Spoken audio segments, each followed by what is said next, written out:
What's up, everybody? Welcome back to another video.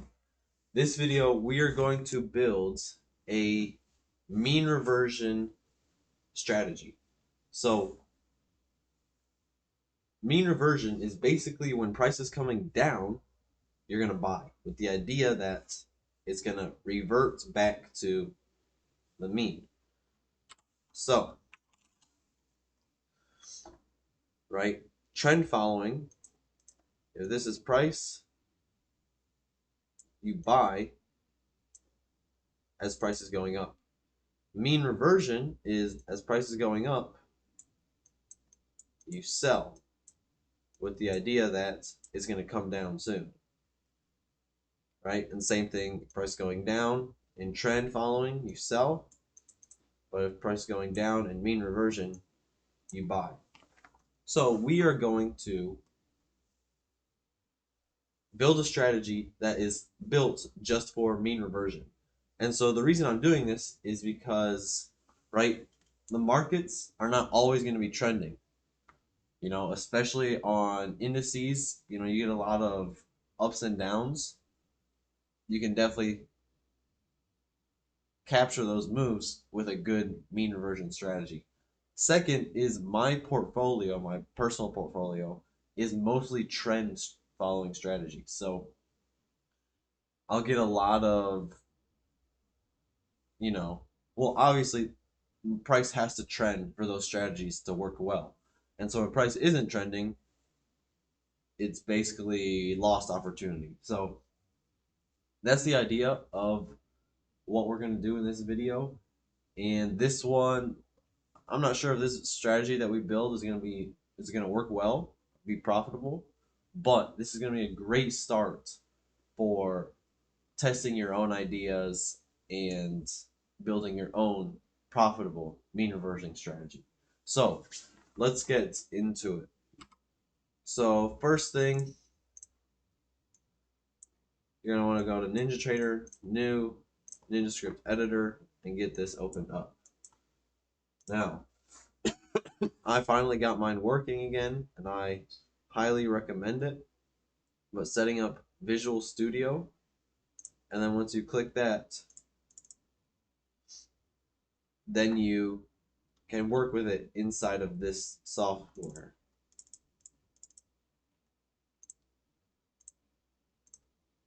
So,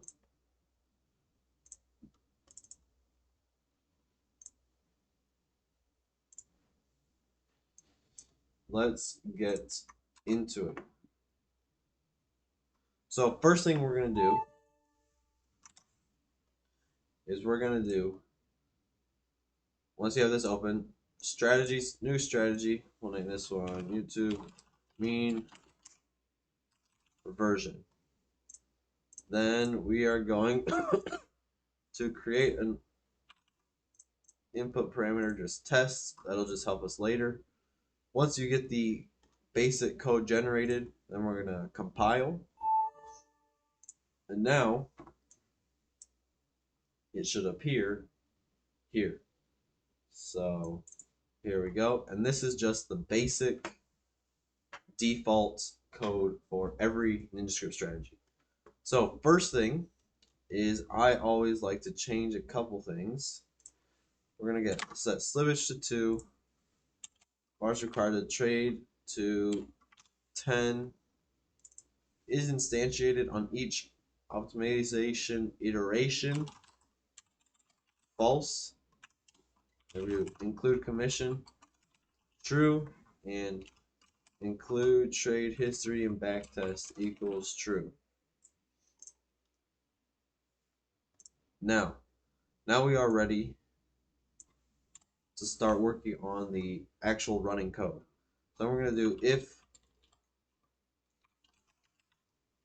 current bar is less than bars required to trade, then we return. What this is doing is for every bar on your chart, right, the very first bar, the farthest part of your chart is going to be bar 1. Then 2, then 3, then 4. Sorry, it's going to be bar 0. Then 1, then 2, 3, 4. All the way up to wherever you are on your chart at the moment. So this is just making sure we have at least, right, bar chart card to trade is right here, 10. So in this case, if we have less than 10, then we skip this bar and just wait for the next bar. Once we have more than 10, then we start working with our strategy code. So first thing we're going to do is this going to combine a breakout and mean reversion. So here is how it will work. All right, so if price is coming up, so these are our candles, right?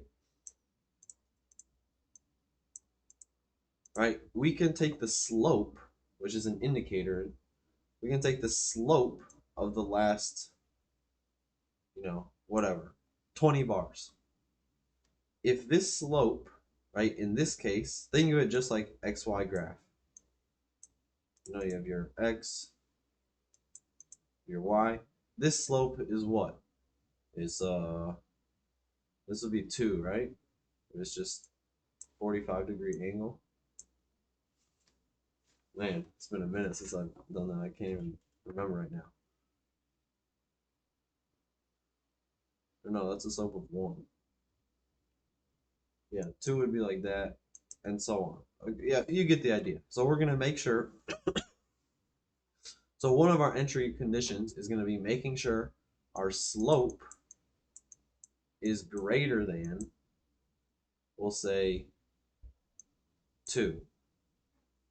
Then, when we break the low of a candle, then we're going to enter a sell and then hope that price continues to come down. So first, we need to load in the linear regression slope indicator. So you're going to come up here to globals, just type that. That's telling which indicator and giving it a name. Now we're going to create our state.data loaded, and we're going to put, once our data is loaded, we are going to fill our slope with the data. So our period, we're going to do, all right, this is going to compare the slope for how many of the last candles. So let's start with 10 candles. So what this is going to do is now we can always call slope 0. And this is going to return the slope of the last 10 candles. Right? So just to test, let's print slope 0. And just so we have an idea of the kind of values that we're getting. So if you're in Visual Studio, you're just going to do Control S. And that will start to compile. You'll see a little icon here. If you're in the NinjaScript editor, you just click compile here, and you'll get the same thing, and it works the same. Now, once we have that loaded, we are going to go to New Chart,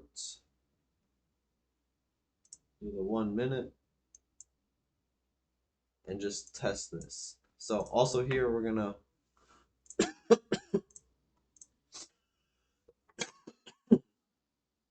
we're going to click this button. It's gonna open a NinjaScript output. So right now I have some other strategies running, so that's what this stuff is. But if we go to strategies,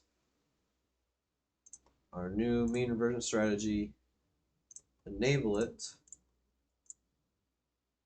then we should get, okay, so here's all of our slopes.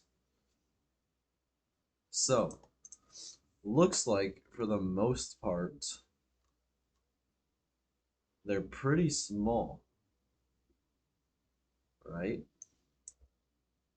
Let's see. What about NQ? Okay, so NQ does get larger. See, we got some values of 1, 1.3, almost some 2s. We do get some 2s. Oh wow, we got 9, 10. Okay, so when it's I'm gonna guess this 9, 10s, 9s is gonna be this move right here, right? It's a very tall slope. So let's see. And also, right, like right now, we would not want to be trading this. This is not really, there's no really mean reversion. So let's code this into a parameter. So I'll come down to properties. We're going to name this minimum required slope. And we're going to set the name of the variable to min slope. And by default, I'm going to put 5. Now, we need to code that in. So, if slope 0 is greater than min slope,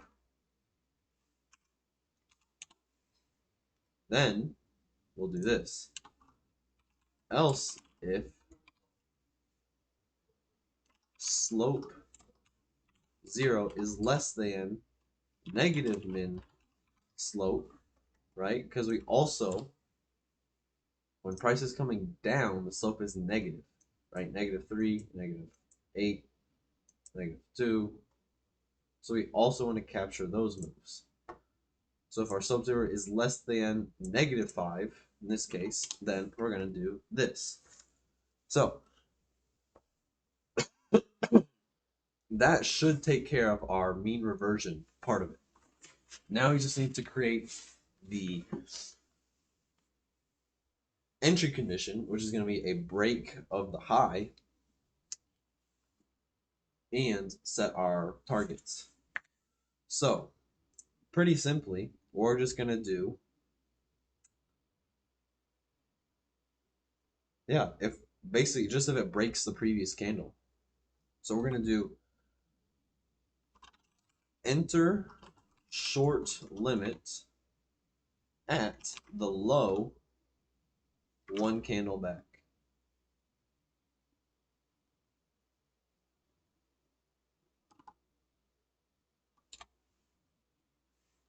Yes, now let's see.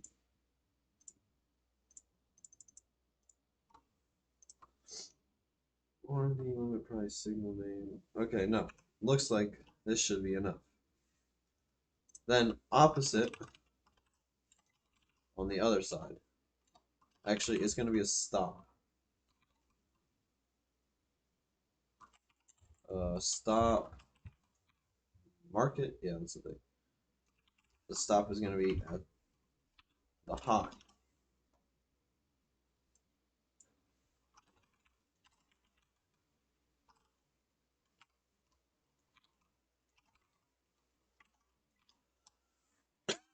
So what this is going to do is as we're going along, right, if our slope condition is met, then we're just going to start placing an order right here, right? And NinjaTrader by default is going to cancel the order after every new bar. So every new bar, it's going to cancel the previous order and set a new one. So if we're filled, then we'll be in a position and we'll be taking the trade. If we are not filled, then it'll cancel the order, set a new one if the slope condition is met. So let's add in a trailing stop loss. So set trail stop. We're going to do. So with setting a trailing stop, right, we have this calculation mode, and it tells us the mode. With trailing stop, though, you cannot do price. but we want it based off of price. So what we're going to do, we're going to set it to ticks, and we're going to set it to, just put SL for now. Now, to find our stop loss, we're going to do double SL, and this is going to be the amount of ticks from our entry price. So, pretty simple, really. We're going to take low 1 minus the cool.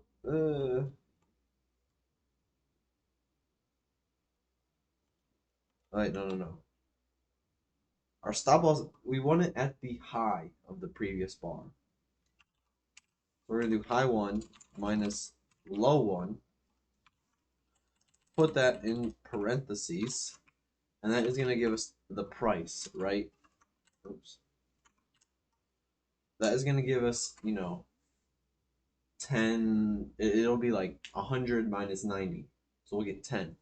That's not in ticks, though. That's in points. So then we need to multiply it by instrument.master_instrument.tick size. So, yeah. Now we have our value for our stop loss. Now we're going to do the same thing, but inverted down here. So now we're going to take we're still going to take the high minus the low, because that's still the same amount of distance, and it will know that it's going to be on the opposite side now. So let's compile it and test it out. All right.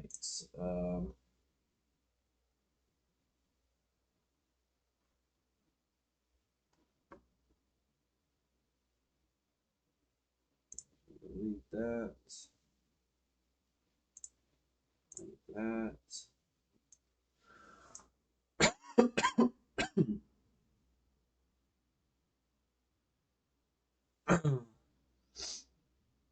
And now let's go to sim account strategies. Below the strategy. No errors, that's good. Okay. But our trail stop, it looks like.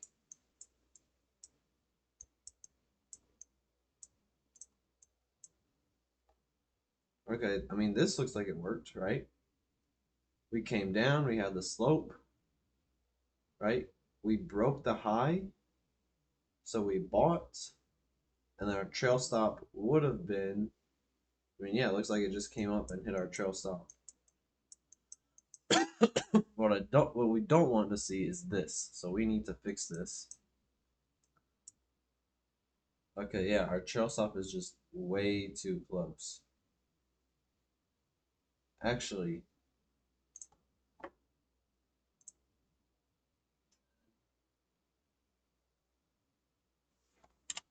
this might be supposed to be divided by. Let's compile that.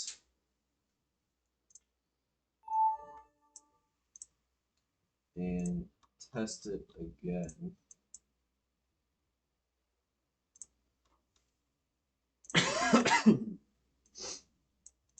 So to retest it, you just come back, disable it, enable it.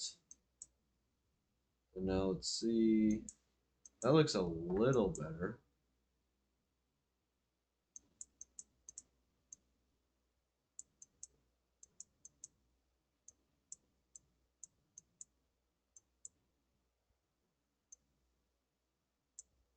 Actually, no.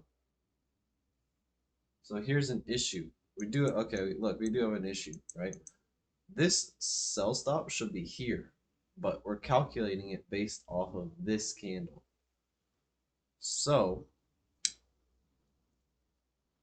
we need to do low 0. So actually, this is a good thing to mention.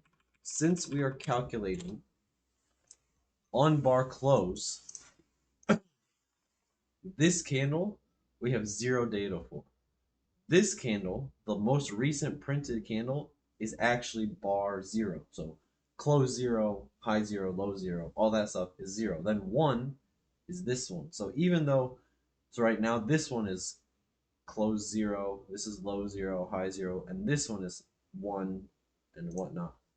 So that's actually something I forget sometimes. So, but that is where it's coming from. Let's get rid of that order.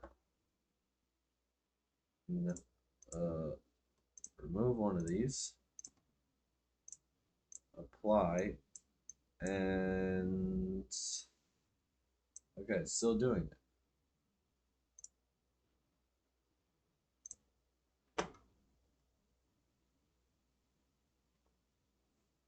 Oh,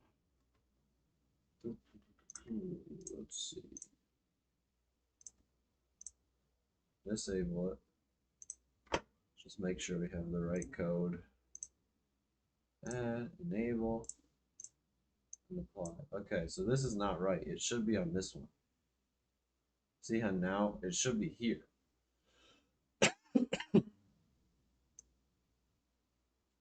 If our slope is 5, which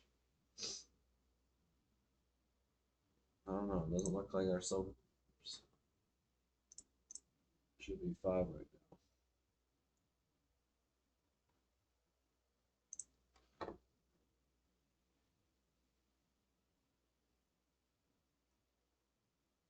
Oh shoot.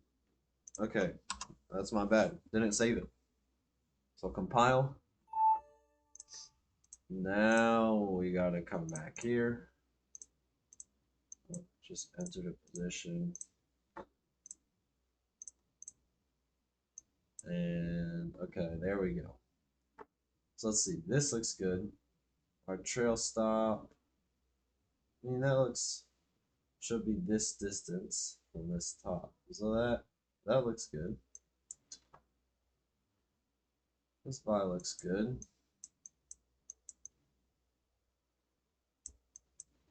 Okay, so let's double our trail stop space because it looks like it's just too close, and I'm gonna do times 2 and times 2 just to give our entries more room to breathe. So once that compiles, enabled, re-enable. Okay, and that looks better. Now we have a much more room to breathe, and yeah, now it's buying the dips. Okay, yeah, this is kind of the goal of what we're looking for, stuff like this. So looks pretty good. I don't like how it's taking a lot of trades, right? And yeah, this one lost money. But yeah, this is just a very basic way to set it up. I mean, a couple things you could do is not using this and just using a TP and stop loss. Can also add indicator filters, and yeah, I mean, this is just a very basic strategy, and there's a lot of stuff you can do with it. So go ahead, play with this strategy. Let me know if you come up with anything that works well, or if you want to try something. I mean, stop loss and TPs are pretty simple, but if there's another thing that you think might work, try it out. Let me know. And yeah, thanks for watching. If you found this video valuable, please like, subscribe, share, join the Discord. And if you want the code for this, just email me or message me on Discord. This one I'll be happy to give away. So yeah, that's it for this video. Take care. Peace.